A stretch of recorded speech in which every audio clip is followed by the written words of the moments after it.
रांची में स्कूली बच्चों से भरी बस पलटी, 3 बच्चे गंभीर रूप से घायल। कोडरमा से पिकनिक मनाने जा रहे थे सभी।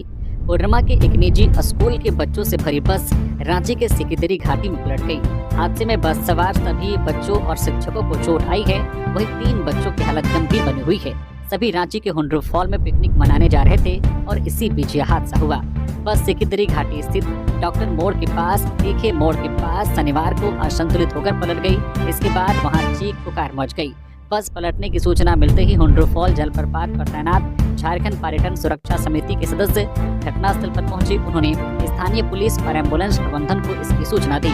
स्थानीय लोग की मदद से घायल बच्चों को अस्पताल भेजा गया। इधर विद्यालय के निदेशक अर्जुन कुमार ने बताया कि उनके विद्यालय की बस शैक्षणिक टूर के लिए बच्चों को लेकर रांची के हुंड्रू फॉल जा रही थी। तभी सिकिदरी घाटी के एक मोड़ के पास अचानक एक बाइक सवार बस के सामने आ गया। उसे बचाने में बस अनियंत्रित होकर पलट गई। उन्होंने बताया कि बस में करीब 60 बच्चे और 15 शिक्षक बैठे हुए थे। हादसे में सभी को हल्की फुल्की चोट आई है, जबकि 3 बच्चे गंभीर रूप से घायल हैं। घायलों के परिजनों को सूचना दी गई है। सभी बच्चे क्लास 6 से 10वीं में पढ़ाई करने वाले हैं। उन्होंने बताया कि सभी बच्चे करौंजिया चंदवारा के ही रहने वाले हैं। झारखंड में बारिश के बाद बढ़ा तापमान, जाने आज कैसा रहेगा मौसम का हाल। झारखंड में कहीं कहीं हल्के दर्जे की वर्षा के बाद सूबे के अधिकतम और न्यूनतम तापमान में बढ़ोतरी हुई है। बंगाल की खाड़ी में बना पश्चिमी विक्षोभ आंध्र प्रदेश के तट से 12 किलोमीटर की रफ्तार से आगे बढ़ा। अगले 12 घंटे के दौरान इसके समुद्र में जाकर कमजोर पड़ने की संभावना है। भारत मौसम विज्ञान विभाग IMD ने शनिवार को यह जानकारी दी। मौसम विभाग ने बताया है कि पिछले 24 घंटे के दौरान झारखंड में कहीं कहीं हल्के दर्जे की वर्षा हुई है। सबसे अधिक बारिश पूर्वी सिंहभूम के गुड़ा बांदा में हुई। यहाँ 3.2 मिलीमीटर बारिश रिकॉर्ड किया गया है। मौसम विभाग ने कहा है कि आज रविवार 22 दिसंबर को सुबह में हल्के से मध्यम दर्जे का कोहरा या धुंध छाया रहेगा। इसके बाद आसमान साफ रहेगा। मौसम की चेतावनी में कहा गया है कि राज्य के उत्तर पूर्वी, मध्य एवं दक्षिणी भागों में सुबह में कहीं कहीं घना कोहरा देखा जा सकता है। इन जिलों के लिए मौसम विभाग ने येलो अलर्ट भी जारी किया है। झारखंड के उत्तर पूर्वी हिस्से में संताल परगना के देवघर, दुमका, गोड्डा, जामताड़ा, पाकुड़ और साहिबगंज के साथ साथ धनबाद और गिरिडीह जिले आते हैं। दक्षिणी भागों में पूर्वी सिंहभूम, पश्चिमी सिंहभूम, सरायकेला खारसावा और सिमडेगा जिले आते हैं। मध्य हिस्से में रांची, खूंटी और गुमला जिले हैं। इन जिलों के लिए कोहरे की चेतावनी जारी की गई है और लोगों को सावधान और सतर्क रहने की सलाह दी गई है। सीएम हेमंत सोरेन पत्नी कल्पना संग पहुंचे तिरुपति। बालाजी और श्री पद्मावती अम्मावरी मंदिर में की पूजा। सीएम हेमंत सोरेन और उनकी पत्नी कल्पना मुर्मू सोरेन शनिवार को तिरुपति पहुंचे। दोनों ने तिरुपति की पावन धरती में विश्व प्रसिद्ध तिरुपति बालाजी और श्री पद्मावती अम्मावरी मंदिर में पूजा अर्चना की। दोनों ने राज्यवासियों की सुख, शांति, समृद्धि और स्वस्थ जीवन की कामना की। डीआईजी अनूप बिरथरे ने किया रांची सिविल कोर्ट का औचक निरीक्षण। डीजीपी ने दिया था निर्देश। रांची डीआईजी अनूप बिरथरे ने शनिवार को सिविल कोर्ट का औचक निरीक्षण किया। वह दोपहर के समय अचानक सिविल कोर्ट पहुंचे, फिर सुरक्षा इंतजामों का मुआयना करने लगे। इस बात की खबर मिलते ही कोर्ट सुरक्षा प्रभारी और दूसरे पुलिसकर्मी तुरंत डीआईजी के पास पहुंचे। बता दें कि अपने निरीक्षण के दौरान डीआईजी ने सिविल कोर्ट के कोर्ट रूम से लेकर बाहरी संरचना तक का जायजा लिया। इसके अलावा उन्होंने सुरक्षा में तैनात पुलिसकर्मियों को बुलाकर भी उनसे हर चीज की जानकारी ली। साथ ही डीआईजी अनूप ने सिविल कोर्ट में तैनात सुरक्षा कर्मियों को उपलब्ध कराए गए सुरक्षा उपकरणों की भी जाँच की। बताया जा रहा है कि निरीक्षण के दौरान डीआईजी ने सुरक्षा को लेकर कई खामियां पकड़ी है, जिसे दूर करने का निर्देश दिया गया है। स्कूली बच्चों से भरी बस पलटी, एक छात्र की मौत। हादसे में 24 बच्चे जख्मी। बाइक सवार को बचाने में हुआ हादसा। गढ़वा जिले में बाइक सवार को बचाने के चक्कर में एक स्कूल बस दुर्घटनाग्रस्त हो गई। इस घटना में बस में सवार एक छात्र की मौत हो गई, जबकि 2 दर्जन बच्चे जख्मी हैं। घटना मेराल थाना क्षेत्र के शंगवरिया गांव में शनिवार को हुई। स्कूल की छुट्टी के बाद छात्रों को बस घर पहुंचाने जा रही थी। रास्ते में घुमावदार सड़क पर एक बाइक बस के सामने आ गई। बाइक सवार को बचाने में बस अनियंत्रित हो गई और पलट गई। दुर्घटना में पथरिया गांव के रहने वाले राम परवेश पाल के बेटे राजू कुमार पाल 13 वर्षीय ने घटनास्थल पर ही दम तोड़ दिया। वह क्लास 8वीं का छात्र था। वही घायल विद्यार्थियों का प्राथमिक इलाज मेराल स्वास्थ्य केंद्र में किया गया। वही बेहतर इलाज के लिए गढ़वा के सदर अस्पताल भेज दिया गया। जो प्रभारी चिकित्सा पदाधिकारी डॉक्टर वीरेंद्र कुमार ने बताया है कि घायल बच्चों का प्राथमिक उपचार किया गया है। उन्हें CT स्कैन और बेहतर इलाज के लिए सदर अस्पताल गढ़वा के लिए रेफर किया गया है। दुर्घटना की जानकारी मिलते ही आसपास के गांवों के बड़ी संख्या में लोग पहुंचे। वीडियो सतीश भगत थाना प्रभारी विष्णुकांत दरबल के साथ पहुंचे और घायल बच्चों को अस्पताल भेजा, वही आक्रोशित लोगों को समझा बुझाकर यातायात व्यवस्था सामान्य कराया। डीलर से सेकेंड हैंड ईपी कार खरीदने पर 18% जीएसटी, फोर्टिफाइड राइस पर टैक्स घटाकर 5% किया, हेल्थ इंश्योरेंस प्रीमियम पर छूट का मामला टला। जीएसटी काउंसिल की 55वीं मीटिंग 21 दिसंबर यानी कि शनिवार को जैसलमेर में हुई। मीटिंग के बाद प्रेस कॉन्फ्रेंस में वित्त मंत्री निर्मला सीतारमण ने बताया कि ऑटो कंपनी और डीलर से सेकेंड हैंड ईपी कार खरीदने पर 18% जीएसटी लगेगा। वही फोर्टिफाइड राइस कर्नेल्स पर जीएसटी दरें 18% से घटाकर 5% की गई। वही जीन थेरेपी पर कोई जीएसटी नहीं लगेगा। इसी तरह 2000 रुपए के कम के पेमेंट वाले पेमेंट एग्रीगेट्स पर जीएसटी नहीं लगेगा। वही किसानों द्वारा सप्लाई की गई काली मिर्च और किशमिश पर भी जीएसटी नहीं लगाया जाएगा। लॉन्ग रेंज सरफेस मिसाइल के सिस्टम और सब सिस्टम पर जीएसटी छूट की समय सीमा बढ़ा दी गई है। वित्त मंत्री ने बताया है कि हेल्थ और लाइफ इंश्योरेंस के प्रीमियम पर लगने वाले जीएसटी को घटाने को लेकर अभी कोई फैसला नहीं हुआ है। इस पर ग्रुप ऑफ मिनिस्टर्स को और काम करना है। वही ऑनलाइन फूड डिलीवरी ऐप से फूड डिलीवरी पर कितना जीएसटी लगाया जाएगा, इससे लेकर भी कोई फैसला नहीं हुआ है। पीएम आवास योजना का लाभ दिलाने के नाम पर ठगी, 6 साइबर अपराधी गिरफ्तार, 18 सिम कार्ड भी जब्त। जामताड़ा साइबर पुलिस ने 6 साइबर अपराधियों को गिरफ्तार किया है। ये लोगों को पीएम योजना का लाभ दिलाने के नाम पर साइबर ठगी करते थे। इनके पास से पुलिस ने 13 mobile, 18 SIM card, 3 ATM card, 2 chequebook, 1 आधार कार्ड, 1 पैन कार्ड और 1 बाइक बरामद की है। पकड़े गए लोगों में फुरकान अंसारी 34 वर्षीय, महबूब अंसारी 38 वर्षीय, फरहान अंसारी 19 वर्षीय, तनीफ हुसैन 23 वर्षीय, अरशद अंसारी 20 वर्षीय और अबुल हसन 22 वर्षीय शामिल हैं। सभी आरोपी कर्माटांड और नारायणपुर निवासी हैं। कोल रॉयल्टी के साथ मनरेगा मद में भी बकाया है 600 करोड़ रुपए। मंत्री दीपिका ने कहा, मजदूरों का पैसा नहीं दे रही केंद्र सरकार। कोल रॉयल्टी के बाद अब मनरेगा मद में भी केंद्र पर 600 करोड़ रुपए बकाया होने की बात सामने आई है।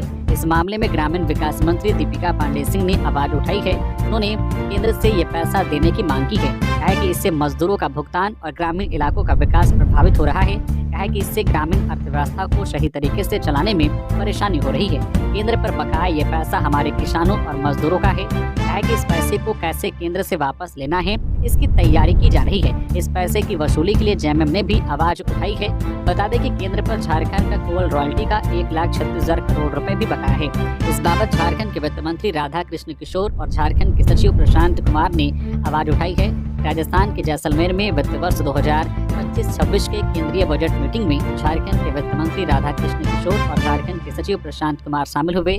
केंद्रीय वित्त मंत्री निर्मला सीतारमण की अध्यक्षता में हुई इस 2 दिवसीय बैठक में राधा कृष्ण किशोर ने निर्मला सीतारमण के समक्ष कई मांगे रखी। उन्होंने आग्रह किया है कि झारखंड जैसे पिछड़े राज्य में विकास और कल्याणकारी योजनाओं के लिए बकाया का भुगतान जल्द किया जाए। उन्होंने कहा कि कोल रॉयल्टी के 1,36,000 करोड़ रुपए केंद्र पर बकाया है। झारखंड के विकास के लिए ये राशि बहुत ही महत्वपूर्ण है। रांची में महिला सुरक्षा के लिए सेफ्टी कैलेंडर तैयार, शक्ति कमांडो को मिली जिम्मेदारी। राजधानी रांची में महिला सुरक्षा को लेकर सेफ्टी कैलेंडर तैयार किया गया है। इस कैलेंडर में जिले के तमाम शिक्षण संस्थानों को शामिल किया गया है और उनकी निगरानी का जिम्मा शक्ति कमांडोज को दिया गया है। कैलेंडर वाइज शक्ति कमांडो शिक्षण संस्थानों के प्रिंसिपल से मुलाकात कर छात्राओं की समस्या से जुड़ी अंदरूनी जानकारियां हासिल करेंगी ताकि उनकी मदद की जा सके।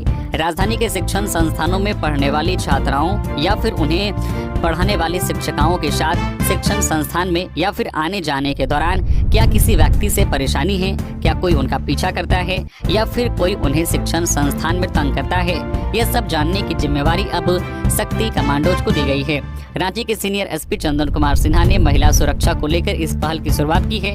इसके लिए कैलेंडर जारी किया गया है। बता दें कि शक्ति कमांडो की एक टीम में 2 महिला पुलिसकर्मी शामिल रहती है।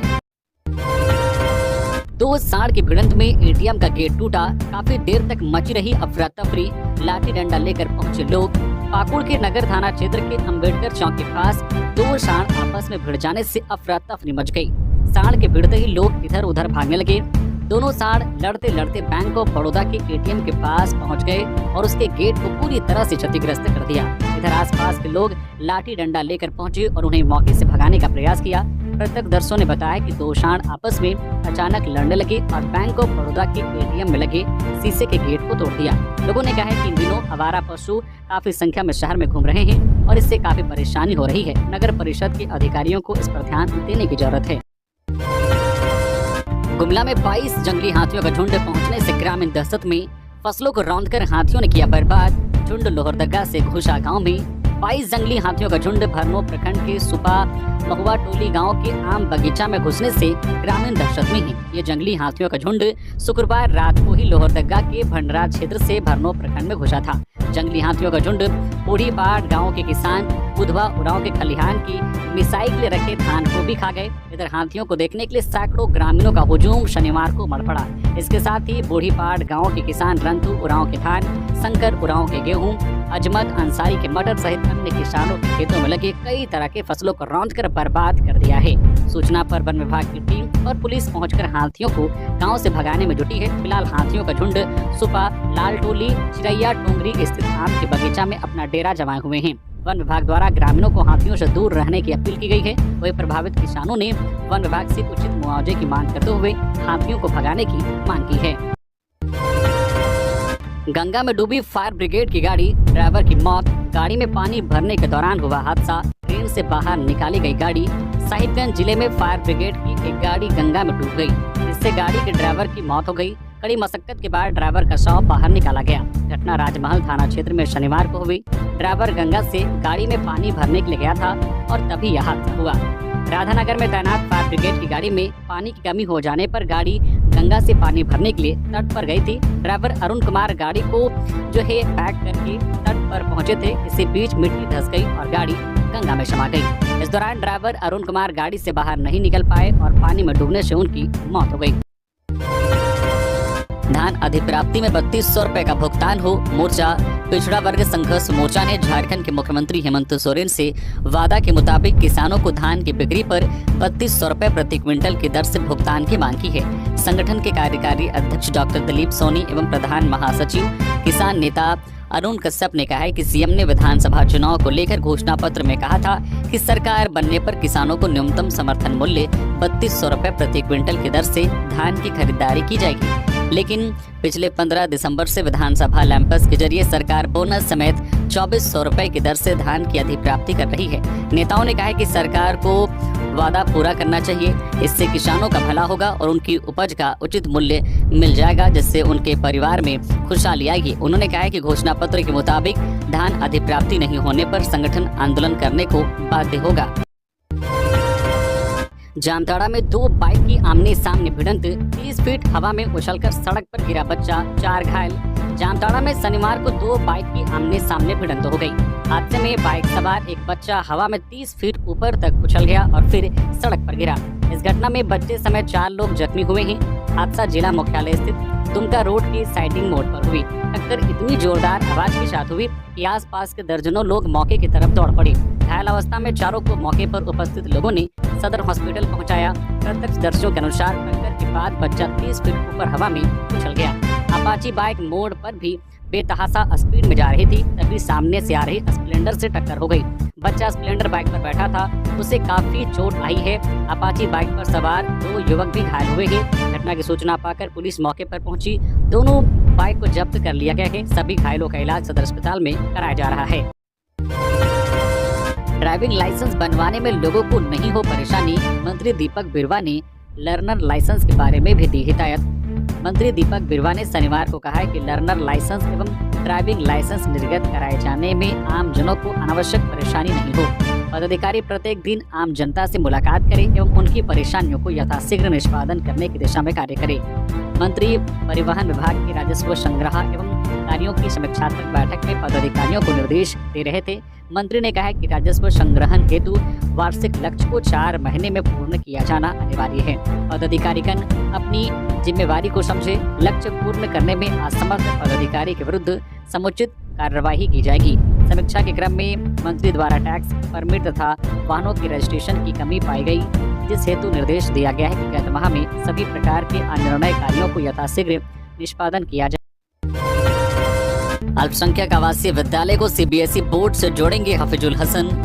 शनिवार को रांची में अल्पसंख्यक कल्याण मंत्री सह जल संसाधन मंत्री हफीजुल हसन ने कल्याण विभाग द्वारा संचालित मुस्लिम बीएमसी हॉस्टल कांटाटोली और मुस्लिम बीएमसी हॉस्टल डोरंडा मोमिन एजुकेशन सोसाइटी का निरीक्षण किया। कहा कि अल्पसंख्यक आवासीय विद्यालय को सीबीएसई बोर्ड से जोड़ा जाएगा। इस दौरान मंत्री ने कहा कि सभी को बेहतर और गुणवत्तापूर्ण शिक्षा देना हमारी सरकार की प्राथमिकता है। अल्पसंख्यक समाज आज भी शिक्षा के क्षेत्र में पिछड़ा हुआ है। हमें समाज में फिजूल खर्ची कम कर अपने बच्चों को पढ़ाने में प्राथमिकता देनी होगी। मुख्यमंत्री हेमंत सोरेन के नेतृत्व में सरकार राज्य में शिक्षा के स्तर को बेहतर करने के लिए अनेक कार्य कर रही है। आने वाले दिनों में अल्पसंख्यक आवासीय विद्यालय को भी सीबीएसई बोर्ड से जोड़ गुणवत्तापूर्ण शिक्षा देना प्राथमिकता होगी। बाइक चोर को पब्लिक ने जमकर धुना, पुलिस ने इलाज करवाकर किया गिरफ्तार। राजधानी के कोतवाली इलाके में बाइक चुरा रहे एक चोर को स्थानीय लोगों ने रंगे हाथ दबोच लिया, जिसके बाद उसकी जमकर पिटाई की गई। सूचना मिलने पर पुलिस की टीम मौके पर पहुंची और बाइक चोर को भीड़ के चंगुल से छुड़ा ले गई। रांची का बाइक चोर फिरोज जेल से छूटने के बाद दोबारा बाइक चोरी की घटना को अंजाम देने की कोशिश में लगा हुआ था, लेकिन इस बार चोरी करते हुए स्थानीय लोगों ने उसे रंगे हाथ धर दबोचा। फिर क्या था, स्थानीय लोगों ने फिरोज की जमकर पिटाई शुरू कर दी। जिसे मौका मिला उसने चोर पर अपना हाथ साफ किया। इसी बीच मामले की जानकारी किसी के द्वारा कोतवाली पुलिस को दी गई, जिसके बाद पुलिस की टीम ने भीड़ से बाइक चोर को बचाया और उसे अस्पताल ले जाकर उसका इलाज करवाया। इलाज करवाने के बाद बाइक चोर को कोतवाली पुलिस ने गिरफ्तार कर लिया है। अफीम की खेती को लेकर एसपी की सख्त हिदायत, ग्राम प्रधान और मुखिया दे पुलिस का साथ। खूंटी जिले में बढ़ती अफीम की खेती पुलिस प्रशासन के लिए बड़ी चुनौती बनती जा रही है। साल दरअसल अफीम की खेती का दायरा लगातार बढ़ने के बाद खूंटी पुलिस इस वर्ष सख्ती से कार्रवाई की तैयारी में है। शनिवार को एसपी अमन कुमार अड़की प्रखंड क्षेत्र के ग्राम प्रधानों, मुखिया, पंचायत सेवक, चौकीदारों सहित क्षेत्र के जनप्रतिनिधियों के साथ बैठक कर अफीम की खेती को नष्ट करने और अफीम उगाने वालों की जानकारी उपलब्ध कराने को कहा है। एसपी ने सभी जनप्रतिनिधियों से कहा है कि नशे के खिलाफ चल रही इस मुहिम के साथ रहें, अन्यथा पुलिस कार्रवाई करने को बाध्य होगी। जिले की खूंटी, मुरहू, अड़की, साइको और मारंगखदा थाना क्षेत्र के लगभग सभी पंचायत के गांव जंगल से लेकर नदियों के किनारे बड़े पैमाने पर अफीम की खेती लगाई गई है। स्पेशल ब्रांच की एक रिपोर्ट के अनुसार जिले में विगत वर्ष की तुलना में इस वर्ष भी लगभग 10,000 एकड़ से अधिक जमीन पर अफीम की खेती लगाई गई है। अफीम की फसल लगाए जाने के बाद से चिन्हित स्थानों तक पुलिस पहुंचकर अफीम की फसलों को नष्ट करने का अभियान शुरू कर दिया है। अफीम विनष्टीकरण अभियान के दौरान पुलिस ने अभी तक लगभग 70 एकड़ से अधिक अफीम के खेतों को नष्ट किया है। गिरिडीह में अपराधियों ने एक व्यक्ति को मारा चाकू, ग्रामीणों ने आरोपियों की जमकर की पिटाई, पुलिस ने 2 को पकड़ा। गिरिडीह के मुफस्सिल थाना क्षेत्र के कबरीबाद माइंस के पास शनिवार को एक व्यक्ति पर चाकू से कुछ हमलावरों ने जानलेवा हमला कर दिया।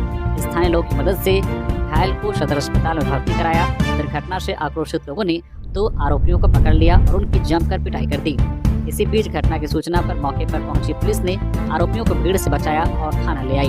घायल दामोदर यादव के परिजनों ने बताया है कि खदान ब्लास्टिंग को लेकर आरोपियों ने सीसीएल मैनेजर के साथ बदसलूकी की और विरोध किया। दामोदर यादव समेत अन्य ग्रामीणों ने आरोपियों को बदसलूकी करने से रोकने का प्रयास किया। आरोपी वहां से चले गए और कुछ देर बाद चाकू लेकर वापस आए। आरोपियों ने चाकू से दामोदर यादव पर वार कर दिया, जिससे वो गंभीर रूप से जख्मी हो गए। ग्रामीणों ने 2 आरोपियों को पकड़ लिया और उनकी जमकर पिटाई कर दी। बंधक बनाते हुए इसकी सूचना स्थानीय पुलिस को दी। हमारा प्रयास रहेगा कि अगले 3 महीने में चाईबासा को नक्सल मुक्त कर देंगे। झारखंड डीजीपी अनुराग गुप्ता ने कहा है कि अगले 3 महीने में चाईबासा से नक्सलियों का खात्मा किया जाएगा। इसके लिए बैठक में निर्णय लिया गया है। इस बैठक के लिए शनिवार को झारखंड के DGP Anurag Gupta, CRPF DGP, IG Chaibasa Tata college मैदान में हेलीकॉप्टर से पहुंचे थे। जिला समाहरणालय के सभागार नक्सल परिदृश्य से संबंधित समीक्षा बैठक की गई। इस दौरान बैठक में झारखंड के डीजीपी, सीआरपीएफ के डीजीपी, आईजी, डीआईजी, पुलिस और सीआरपीएफ के आला अधिकारी और विभिन्न जिलों के पुलिस अधीक्षक मौजूद रहे। इस बैठक में लिए निर्णय को लेकर डीजीपी ने बताया कि नक्सलियों के खिलाफ अभियान को लेकर पूरे राज्य का विश्लेषण किया गया। भाजपा आज से करेगी संगठन पर्व की शुरुआत। ये है कार्यक्रम का उद्देश्य। 22 दिसंबर यानी आज से सभी शक्ति केंद्र पर प्रदेश भाजपा संगठन पर्व का शुभारंभ करेगी। इसमें पार्टी के प्रदेश अध्यक्ष, कार्यकारी अध्यक्ष, केंद्रीय मंत्रीगण सहित सभी सांसद, विधायक, प्रदेश पदाधिकारी अपने शक्ति केंद्र पर शामिल होंगे। भाजपा प्रदेश 22 दिसंबर रविवार से विधिवत रूप में संगठन महापर्व का शुभारंभ करेगी। संगठन महापर्व का लक्ष्य सर्वस्पर्शी, सर्वव्यापी और सर्व समावेशी भाजपा का निर्माण है। यह बात भाजपा संगठन महापर्व के प्रदेश संयोजक राकेश प्रसाद ने कही। प्रसाद ने कहा है कि यह संगठन महापर्व सदस्यता अभियान के लिए आयोजित है। 22 दिसंबर के दिन विधिवत शुभारंभ के पूर्व पार्टी ने प्रदेश, जिला एवं मंडल स्तर की कार्यशालाओं का आयोजन किया गया, जिसमें ऑनलाइन सदस्यता की तकनीकी जानकारी कार्यकर्ताओं को दी गई है। वाहन मालिक सावधान, धनबाद में बिक रहे हैं अलग अलग ब्रांड के नकली स्पेयर पार्ट्स। छापेमारी में खुलासा, जिनकी बाइक जल्दी जल्दी खराब हो जा रही है उन्हें सावधान होने की जरूरत है, क्योंकि कोयलांचल के बाजार में नकली मोबिल और नकली बाइक पार्ट्स का कारोबार धड़ल्ले से हो रहा है। यह हम नहीं कह रहे हैं, बल्कि कंपनी और पुलिस की छापेमारी में इसका खुलासा हुआ है। दुकानदार लोगों को ब्रांडेड के पार्ट्स देने के नाम पर ठगी कर रही हैं। साथ ही सरकार को भी राजस्व का नुकसान उठाना पड़ रहा है। ताजा मामला शहर के बैंक मोड़ थाना क्षेत्र अंतर्गत मटकुरिया छठ तालाब के समीप स्थित एक ऑटो पार्ट्स दुकान का है, जहां पुलिस टीम के साथ SBIPR सॉल्यूशन प्राइवेट लिमिटेड के अधिकारी ने छापेमारी की। छापेमारी के दौरान भारी मात्रा में हीरो और होंडा कंपनी के नकली सामान जब्त किए गए। DSP law and order Naushad Alam के आदेश पर बैंक मोड़ पुलिस द्वारा छापेमारी की गई, जिसमें हीरो और होंडा कंपनी के नकली स्पेयर पार्ट्स के साथ गल्फ और अन्य कंपनियों का नकली मोबिल बरामद हुआ है। इसके बाद दुकान संचालक नीरू सरकार को पुलिस पकड़कर अपने साथ ले गई है। झारखंड में विधि व्यवस्था को लेकर सरकार गंभीर, होगा कई IPS का ट्रांसफर। झारखंड सरकार विधि व्यवस्था को लेकर गंभीर नजर आ रही है। इससे लेकर राज्य में जल्द ही कई IPS का ट्रांसफर होने वाला है। इनमें कई जिलों के SP, रेंज के DIG और जोनल IG भी बदले जाएंगे। उम्मीद जताई जा रही है कि सरकार जनवरी 2025 के पहले हफ्ते में अफसरों का तबादला करेगी। मिली जानकारी के मुताबिक सरकार की तरफ से विधानसभा चुनाव के बाद किए जाने वाले तबादले की चर्चाओं के बीच कई अधिकारियों ने अभी से ही अपने लिए अप्रोच लगानी शुरू कर दी है। बताया जा रहा है कि झारखंड सरकार राज्य में विधि व्यवस्था को बेहतर करने के लिए अच्छे परिणाम नहीं देने वाले कई IPS अफसर का तबादला करेगी। कंटेनर के नीचे आई बाइक, एक की मौत। बाइक सवार 2 महिला गंभीर। NH19 के अवैध कट को पार करते वक्त हुआ हादसा। धनबाद के गोविंदपुर थाना क्षेत्र स्थित NH19 GT रोड के अवैध कट को पार करते वक्त एक बाइक कंटेनर के नीचे आ गई। इससे बाइक सवार लक्ष्मण शाह की मौत हो गई, जबकि बाइक पर बैठी चिंता देवी और पार्वती देवी जख्मी हैं।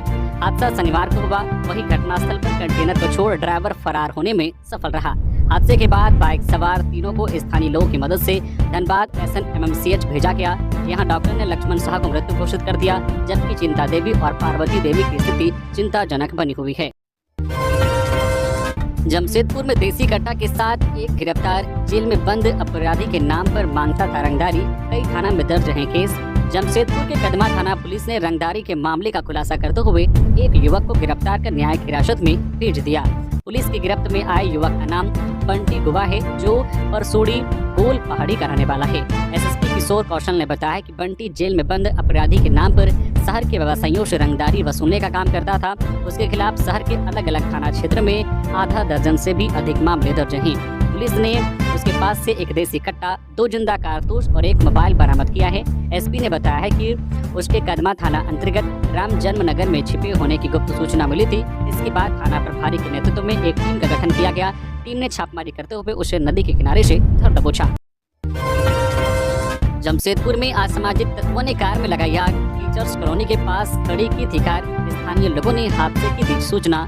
जमशेदपुर के सीताराम डेरा थाना क्षेत्र के टीचर्स कॉलोनी के पास असामाजिक तत्वों ने श्यामनाथ मुखी की हुंडई कार को आग के हवाले कर दिया। घटना के समय श्यामनाथ मुखी ने अपनी कार को रोज की तरह टीचर्स कॉलोनी के पास खड़ी की थी। रात के समय किसी ने उनकी कार में आग लगा दी।